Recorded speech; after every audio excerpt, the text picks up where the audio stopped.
ça éclabousse sur toi aussi. Et ça te fait rafraîchir. Même si tu voulais abandonner, prie avec quelqu'un qui reçoit le Saint-Esprit. Tu vas recommencer à venir à l'église. Tu vas encore vouloir t'engager. Écoutez, engageons-nous. Faisons-le. Dieu est avec nous. Qui sera contre nous? Oh Seigneur, aide-nous. Nous allons avoir autant que nous allons décider d'avoir. Moi, je crois que c'est possible. Que nous achetons même les dépanneurs à côté. Que nous brisons les murs et que nous nous épandons jusque-là. Je crois que nous pouvons avoir non seulement une église ici, je pense que nous pouvons avoir une église sur Saint-Jean-Baptiste, une église ici, une église sur Tricentenaire, et avoir les 3 ou les 4 ou les 5 tout le temps remplis. Et je crois qu'il y a le potentiel ici pour prendre soin d'une église, pour prêcher et conduire le troupeau de Dieu. C'est en vous. C'est en vous. La vision, ce n'est pas que nous nous assoyons ici et que nous nous réchauffons les uns les autres. C'est que nous sortons et que nous gagnons d'autres pour le Seigneur. Que nous amenons d'autres vases pour le Seigneur. Et regardez ceci. Elle alla le rapporter à l'homme de Dieu et il dit, va vendre l'huile et paye ta dette. Alléluia. Et tu vivras, toi et tes fils, de ce qui restera. Écoute, quand le Saint-Esprit est déversé, d'abord ça paye notre dette. Nous sommes rachetés d'abord. Non seulement nous sommes rachetés pour laisser abandonner, mais il y en a assez pour vivre pour le restant de nos jours, et pour nous, et pour nos familles, et pour notre voisinage, et pour verser encore dans d'autres vases. Écoutez, Dieu ne nous appelle pas à être sauvés juste pour nous, et puis c'est fini. Et Dieu ne t'appelle pas à être sauvé aujourd'hui, et puis à être perdu demain. Dieu ne t'a pas rempli du Saint-Esprit pour que tu finisses en enfer. Le Saint-Esprit qu'il t'a donné, c'est assez pour te faire vivre, pour payer tes dettes passées.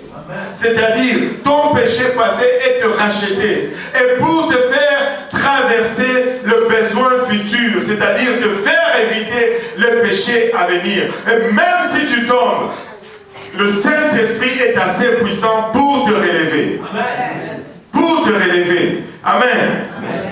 Alléluia. Mais nous n'allons pas...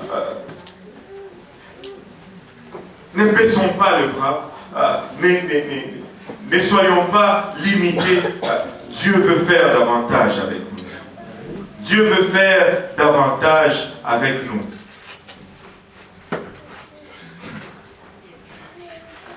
Regardez le livre d'Ésaïe, chapitre 59.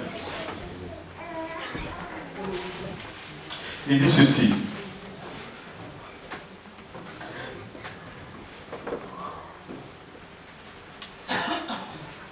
On va le lire à partir du verset 14. Et la délivrance s'est retirée et le salut se tient éloigné car la vérité trébuche sur la place publique et la droiture ne peut approcher. La vérité a disparu et celui qui s'éloigne du mal est dépouillé. Ça semble un peu comme notre temps aujourd'hui. Certains d'entre vous, vous avez décidé de choisir Jésus-Christ, mais vous avez été dépouillé de votre support, de vos bien-aimés et de beaucoup de choses qui vous étaient chères. L'Éternel voit. Regarde ton voisin, dis-lui, l'Éternel voit. D'un regard indigné qu'il n'y a plus de droiture. Il voit qu'il n'y a pas un homme. Il s'étonne de ce que personne n'intercède. Alors son bras lui vient en aide et sa justice lui sert d'appui. Il se revêt de la justice comme d'une cuirasse et il met sur sa tête le casque du salut. Il prend la vengeance pour vêtement et il se couvre de la jalousie comme d'un manteau. Dieu est jaloux de nous. Il rendra à chacun selon ses œuvres. Selon ce que nous faisons, il va nous donner. La fureur à ses adversaires, l'appareil à ses ennemis, il rendra l'appareil aux îles. Mais regardez le verset 19. On craindra le nom de l'Éternel depuis l'Occident et sa gloire depuis le soleil levant, c'est-à-dire l'Orient. Quand l'ennemi viendra comme un fleuve, l'Esprit de l'Éternel le mettra en fuite. L'huile de l'Éternel le mettra en fuite. L'huile que vous avez reçue le mettra en fuite. Écoutez, l'huile ou le Saint-Esprit que Dieu vous a donné est capable non seulement de vous racheter du passé, mais de vous préserver aussi des attaques futures et à venir. Dieu pourvoira. Et Dieu nous gardera. Dieu nous gardera. Mais nous allons déterminer ce que Dieu va faire avec nous. Venons avec ce que Dieu a déjà mis en nous. Et il va le faire. Il va le faire. C'était dans le livre de 2 Rois encore, une autre histoire pareille, que j'aime toujours recourir au verset 13. Le prophète était malade. Au verset 4, c'était un de ses élèves qui est mort. Et là, c'est lui qui est malade. Les hommes de Dieu tombent aussi malades. Élisée était atteint de la maladie dont il mourut. Et il est mort aussi. Et Joas, roi d'Israël, descendit vers lui, pleura sur son visage et dit, mon père, char d'Israël et sa cavalerie. Élisée lui dit, prends un arc et des flèches. Et il prit un arc et des flèches. Puis Élisée dit au roi d'Israël, bande l'arc avec ta main. Et quand il eut bandé de sa main, Élisée mit ses mains sur les mains du roi. Et il dit, ouvre la fenêtre à l'Orient. Et il ouvrit. Élisée dit, tire. Et il tira. Élisée dit, c'est une flèche de délivrance de la part de l'Éternel. Une flèche de délivrance contre les Syriens. Tu battras les Syriens avec jusqu'à leur extermination. La volonté de Dieu, c'est que tes ennemis soient exterminés.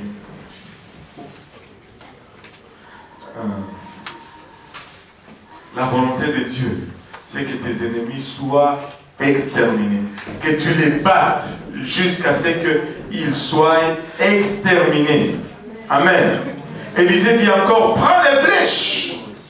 Et il prit les flèches. Et il les prit. Élisée dit au roi d'Israël, frappe contre terre. Et il frappa.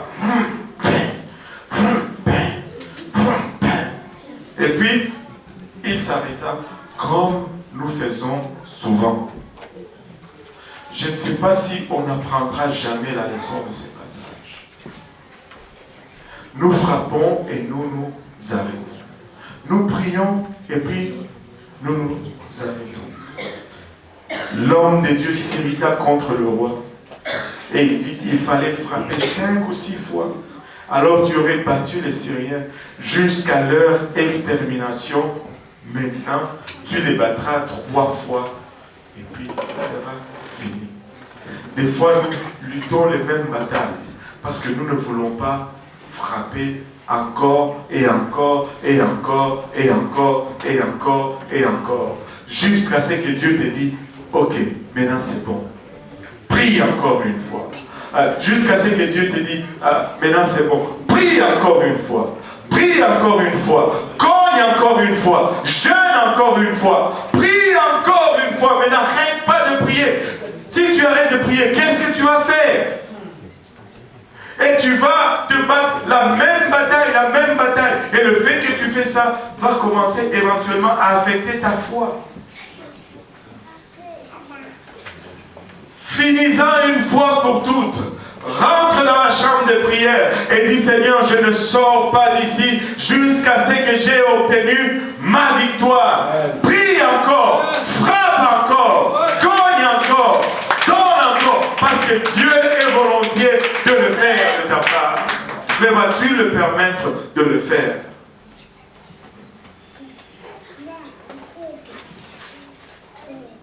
Et Des fois, Dieu nous oint, nous commençons à faire finalement, nous tombons dans un piège, les soucis du monde, la convoitise des yeux, la convoitise de la chair, l'orgueil de la vie, des choses viennent et nous distraient. Écoutez, même après que nous soyons tombés, Dieu prévoit quand même une restauration pour nous. Je mettais ces choses ensemble, je n'ai pas pu mettre l'histoire de Samson de côté. Samson est né loin de Dieu, avec une force extraordinaire, promu pour délivrer son peuple. Mais la parole de Dieu nous dit qu'il commença seulement à délivrer son peuple, ce qui est une tristesse, parce qu'il n'a pas fini l'œuvre pour laquelle Dieu lui avait envoyé à cause d'une distraction. Il a été séduit, il a donné son secret, on l'a tondu et sa force l'a quitté. Il a été pris, emprisonné, accroché à une meule, lui qui était le champion d'Israël, les yeux crevés, en train de tourner une meule dans la prison. Et c'est comme si son histoire était finie. Il a failli. On le regardait et on disait, wow, où est le vaillant homme aujourd'hui? Un avenir brillant, la main de Dieu sur lui, mais très mal exécuté. Il finit en prison, les yeux crevés, et c'est ce que le diable veut nous faire. C'est ce que le diable veut nous faire. Mais il n'était pas satisfait. Ils vont voir leur chef et ils disent, oh, faites sortir Samson comme ça, on va rire un peu de lui, on va le mettre en spectacle. Et le diable fait toujours cela. Il veut rire de toi, il veut te mettre en spectacle. Ils se sont assemblés et Samson est sorti aveugle. Il a fait un peu le clown, mais il a prié. Que quelqu'un dit, il a prié. Parce que ses cheveux ont commencé à repousser. Il y a une place pour la restauration avec Dieu. Et il a prié. Alléluia. Alors Samson, au chapitre 16 de Juges, verset 28, alors Samson invoqua l'Éternel et dit, Seigneur Éternel, souviens-toi de moi, je t'ai prie.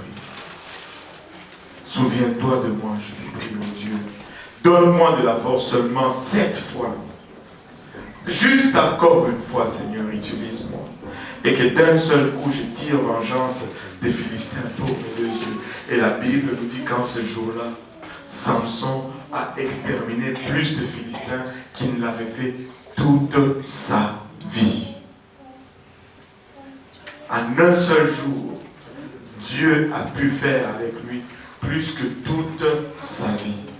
Écoutez, Dieu veut utiliser quelqu'un. Dieu veut nous amener dans une autre dimension. 2014 a eu ses lots de victoires. Nous n'allons pas être satisfaits de ces victoires. 2014 a eu ses lots des échecs. Nous n'allons pas nous laisser décourager par ces échecs. 2014 a eu ses lots de problèmes.